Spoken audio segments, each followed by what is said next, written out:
Hi hello ನಮಸ್ತೆ. ನಾನಿವತ್ತು ಸೋರೆಕಾಯಿ ಪಲ್ಯ ಮಾಡೋಣ ಅಂದ್ಕೊಂಡಿದ್ದೀನಿ.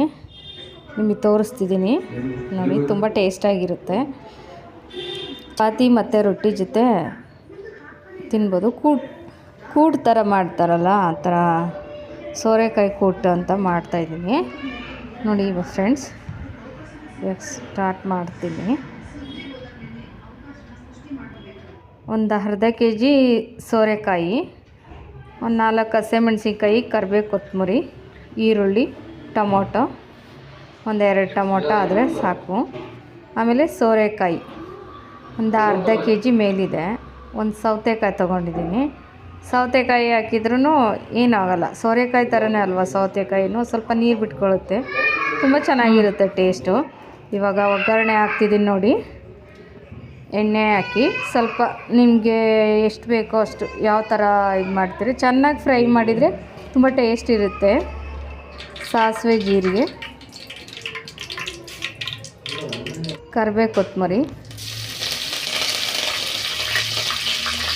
ಹಸಿಮೆಣಸಿನ್ಕಾಯಿ,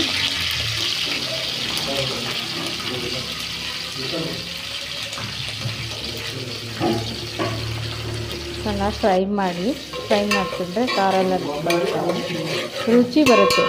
ನಾವು ಎಣ್ಣೆಯಲ್ಲಿ ಎಷ್ಟು ಚೆನ್ನಾಗಿ ಫ್ರೈ ಮಾಡ್ತೀವೋ ಅಷ್ಟು ಚೆನ್ನಾಗಿ ಸೂಪ್ ರುಚಿ ಬರುತ್ತೆ. ಟೊಮೊಟೊ,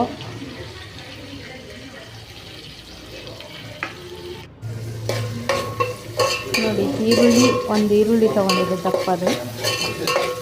ಈರುಳ್ಳಿ ಚೆನ್ನಾಗಿ ಫ್ರೈ ಮಾಡಬೇಕು. ಅದು ಫ್ರೈ ಮಾಡ್ದಂಗೆಲ್ಲ ಈ ಥರ ಎಣ್ಣೆ ಬಿಟ್ಕೊಳ್ಳುತ್ತೆ.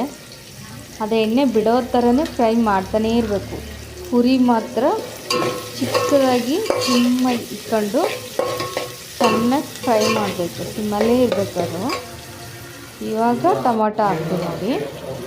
ಟೊಮೊಟೊ ಹಾಕಿ ಒಂದು 5 to 10 ನಿಮಿಷ ಚೆನ್ನಾಗಿ ಫ್ರೈ ಮಾಡಬೇಕು. ಎಣ್ಣೆ ಬಿಟ್ಕೊಳ್ಳೋವರೆಗೂ ಕಾಣಿಸುತ್ತೆ, ಅದು ಗೊತ್ತಾಗುತ್ತೆ. ಆವಾಗಲೇ ಒಳ್ಳೆ ಟೇಸ್ಟ್ ಬರೋದು. ಅದು ಮೆತ್ತಗೆ ಬೇಯಬೇಕು. ಆ ಎಣ್ಣೆಲೇ ಚೆನ್ನಾಗಿ ಬೆಂದ್ಬಿಟ್ರೆ ತುಂಬ ಟೇಸ್ಟ್ ಇರುತ್ತೆ. ನೋಡಿ ಎಣ್ಣೆ ಬಿಟ್ಕೊಳ್ತಾ ಇದೆ ನೋಡಿ. ಈ ಥರ ಚೆನ್ನಾಗಿ ಫ್ರೈ ಮಾಡಿ, ನಿಧಾನ ಉರಿಯಲ್ಲಿ ಫ್ರೈ ಮಾಡಬೇಕು. ಜೋರು ಉರಿಯಲ್ಲಿ ಅದು ಆ ಟೇಸ್ಟ್ ಬರಲ್ಲ. ನಿಧಾನವಾಗಿ ಫ್ರೈ ಮಾಡಿ ನೋಡಿ. ಇಲ್ಲಿ ಸುತ್ತ ಎಣ್ಣೆ ಬಿಟ್ಕೊಂಡಿದೆ ನೋಡಿ. ಇಷ್ಟು ನೋಡೋಕ್ಕೆ ಚೆನ್ನಾಗಿ ಕಾಣಿಸ್ತೆ ನೋಡಿ. ಈ ಥರ ಎಣ್ಣೆ ಬಿಟ್ಕೋಬೇಕು. ಇವಾಗ ನೆಕ್ಸ್ಟ್ ಬಂದ್ಬಿಟ್ಟು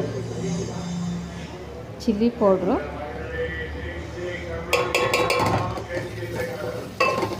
ಒಂದು ಸ್ಪೂನ್ ಹಾಕ್ತೀನಿ. ಟೀ ಸ್ಪೂನಲ್ಲಿ ಉಪ್ಪು,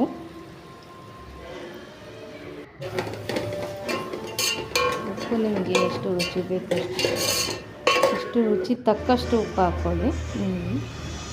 ಇವಾಗ ನಾನು ಮಾಡಿರತಕ್ಕಂಥ ಮಸಾಲೆ ಪುಡಿ ಹಾಕಿದ್ದೀನಿ.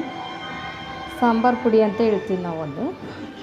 ಇವಾಗ ನೋಡಿ, ಅರ್ಧ kg ಸೋರೆಕಾಯಿ, ಸೌತೆಕಾಯಿ ತೊಗೊಂಡು ಕಟ್ ಮಾಡಿಟ್ಟು ರೆಡಿ ಇಟ್ಟಿರೋದನ್ನ ಇವಾಗ ಸುರಿತಾ ಇದ್ದೀನಿ ಪಾತ್ರೆಗೆ ನೋಡಿ. ಇವಾಗ ನಿಧಾನಕ್ಕೆ ಫ್ರೈ ಮಾಡಬೇಕು. ಇದು ಚೆನ್ನಾಗಿ ಬೇಯಬೇಕು, ಸಿಮ್ಮಲ್ಲೇ ಬೇಯಬೇಕು ನೋಡಿ. ಚೆನ್ನಾಗಿ ಫ್ರೈ ಆಗ್ತಾಯಿದೆ, ತಿರುಗಿಸ್ತಾನೇ ಇರಬೇಕು ಸ್ವಲ್ಪ ಹೊತ್ತು. ಅದು ನೀಟಾಗಿ ಹೊಂದ್ಕೊಳ್ಳೋವರೆಗೂ ತಿರುಗಿಸ್ತಾನೇ ಇರಿ, ತುಂಬ ಟೇಸ್ಟಾಗಿರುತ್ತೆ. ಅದಕ್ಕೆ ಬೆಲ್ಲ ಸೇರಿಸಿ ಸ್ವಲ್ಪ. ಇದು ಜೋಳದ ಹಿಟ್ಟು ಬರುತ್ತಲ್ವ, ಜೋಳದ ಹಿಟ್ಟು ಇಲ್ಲ ಕಡಲೆ ಹಿಟ್ಟು, ಈ ಥರ ಕಾಯಿಸಿಬಿಟ್ಟು ಸ್ವಲ್ಪ ಬಿಡಬೇಕು. ಅದು ಸೋರೆಕಾಯಿದು ಪಲ್ಯ ನೀರು ಬಿಡುತ್ತಲ್ವ, ಅದು ಒಂಥರ ಅಷ್ಟು ಇದು ಅನಿಸಲ್ಲ. ಈ ಥರ ಹಾಕಿ ನೋಡಿ, ಟೇಸ್ಟ್ ನೋಡಿ, ಮಂದ ಆಗುತ್ತೆ. ಆವಾಗ ಒಳ್ಳೆ ಟೇಸ್ಟು ಕೂಡ ಬರುತ್ತೆ ನೋಡಿ. ನಿಮಗೆ ಗೊತ್ತಾಗುತ್ತೆ, ಅಲ್ಲಿ ಕುದೀತಾ ಇದೆ ನೋಡಿ. ಈ ಥರ ಸೈಡಿಗೆಲ್ಲ ಬಿಟ್ಕೊಂಡಿದೆ ನೋಡಿ, ಮಂದ ರೀತಿಯಲ್ಲಿ ಇರುತ್ತೆ, ಚೆನ್ನಾಗಿರುತ್ತೆ. ಟೇಸ್ಟ್ ಮಾಡಿ ನೋಡಿ, ಹೇಗಿದೆ ಅಂತ ಕಮೆಂಟ್ಸಲ್ಲಿ ತಿಳಿಸಿ. ನಮಸ್ಕಾರ ಫ್ರೆಂಡ್ಸ್.